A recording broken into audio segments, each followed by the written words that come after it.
اعوذ باللہ من الشیطان الرجیم بسم اللہ الرحمن الرحیم اللہم صلی علی محمد وآل محمد وعجل فرجہم کما آل محمد۔ السلام علیکم۔ حضور صلی اللہ علیہ وآلہ وسلم کی کوئی بہن نہیں تھی، لیکن جب آپ حضرت حلیمہ سعدیہ کے پاس گئے تو وہاں حضور صلی اللہ علیہ وآلہ وسلم کی رضائی بہن کا ذکر بھی آتا ہے، جو آپ کو لوریاں دیتی تھیں، جن کا نام حضرت شیمہ رضی اللہ تعالی عنہ تھا۔ جب غزوات کا سلسلہ شروع ہوا تو جس قبیلہ میں سیدہ شیمہ کی شادی ہوئی تھی، اس قبیلہ کے ساتھ مسلمانوں کا ٹکراؤ آ گیا۔ اللہ تعالیٰ نے مسلمانوں کو فتح عطا کر دی۔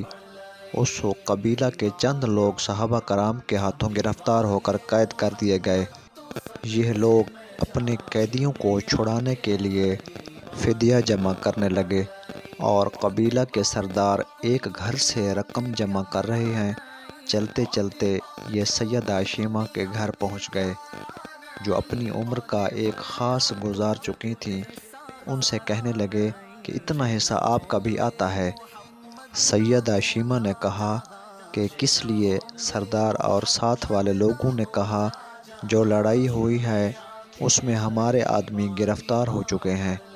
باتیں کرتے کرتے کسی کے لبوں پر حضرت محمد صلی اللہ علیہ وآلہ وسلم کا نام بھی آ گیا تو سیدہ شیمہ یہ سن کر کہنے لگیں، اچھا انہوں نے تمہارے لوگ پکڑے ہیں؟ سیدہ شیمہ نے کہا کہ تم رقم اکٹھی کرنا چھوڑ دو، مجھے ساتھ لے چلو۔ سردار نے کہا کہ آپ کو ساتھ لے چلیں۔ سیدہ شیمہ کہنے لگیں، ہاں تم نہیں جانتے، وہ میرے بھائی لگتے ہیں۔ قوم کے سرداروں کے ساتھ سیدہ شیمہ حضور صلی اللہ علیہ وآلہ وسلم کے نوری خیموں کی طرف جا رہی ہیں، اور صحابہ کرام ننگی تلواروں سے پہرے دے رہے ہیں۔ یہ مکی دور تو نہیں، یہ مدنی دور تھا۔ سیدہ شیمہ قوم کے سرداروں کے آگے جب بڑھنے لگیں تو صحابہ کرام نے تلواریں اٹھائیں اور پکارا، او دیہاتی عورت رک جا، دیکھتی نہیں آگے کوچہ رسول صلی اللہ علیہ وآلہ وسلم ہے، آگے بغیر اجازت کے جبریل نہیں جا سکتے، تو تم کون ہو؟ حضرت شیمہ نے جواب دیا، میری راہیں چھوڑ دو، تم نہیں جانتے میں تمہارے نبی صلی اللہ علیہ وآلہ وسلم کی بہن لگتی ہوں۔ تلواریں جھک گئیں اور راستہ چھوڑ دیا گیا۔ سیدہ شیمہ حضور نبی کریم صلی اللہ علیہ وآلہ وسلم کے خیمہ نوری میں داخل ہو گئیں۔ حضور صلی اللہ علیہ وآلہ وسلم نے دیکھا اور پہچان گئے، فوراً اٹھ کر کھڑے ہوئے اور فرمایا، بہن کیسے آنا ہوا؟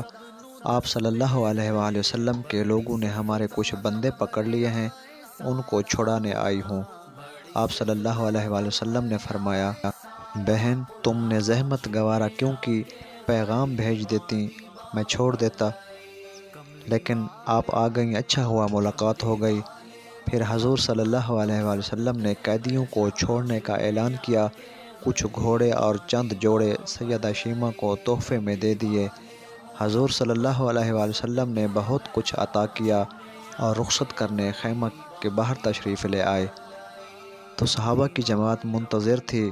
فرمایا، اے صحابہ کرام، جانتے ہیں جب بھی میں قیدی چھوڑا کرتا ہوں میری یہ عادت ہے کہ آپ سے مشاورت ضرور کرتا ہوں، لیکن آج ایسا موقع آیا ہے جو آپ سے مشاورت نہیں کی اور قیدی بھی چھوڑ دیے، آپ جو چاہیں کریں۔ صحابہ کرام نے عرض کیا، یا رسول اللہ صلی اللہ علیہ وآلہ وسلم مشاورت کیوں نہیں کی؟